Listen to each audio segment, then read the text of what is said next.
No, it's okay. Let me show you something. This is a chart of black wealth versus white wealth over time from the Brookings Institute. And the top line in the green is white wealth. The gray is all households, and down at the bottom is black wealth. And if you notice, this goes back to 1989, last 30 years. And does anybody see any change that has occurred in the last 30 years? I mean, look at this. Black folks were at the bottom 30 years ago. We're still at the very bottom now. Also, if you notice, in these little peak areas where white household wealth went up around 2007, 2008, when the stock market took off, notice that black wealth did not really move. And some of this is obviously due to the structure of the economy, but a lot of it is due to the way we approach things, the way we approach things politically. We approach it in the wrong way. Like Dr. Anderson said, we asking for jobs, not the wealth.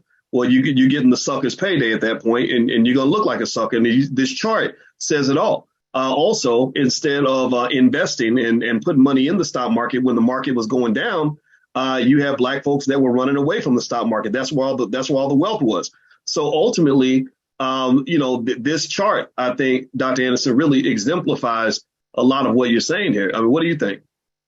Well, I think you're right on, and I think the research that was done by the institution was right on too. The only thing you asked, it has anything of a significance change. I have to point out one thing. Okay, the major change in that is that as you're looking at, you go back at the top of the line, it was white, where whites own and control everything since slavery started way back in 1789. White, and the whole purpose of slavery. And I can't figure out why no black leaders nowadays ever focus on that they locked in everything back in 1789. They put it into the Constitution and said that this is basically a white nation, and whites going to own and control everything of value. And they put that down there, and that went on, starting that line where it says 150 and go up and peaks and goes down, and it goes back up again at the end.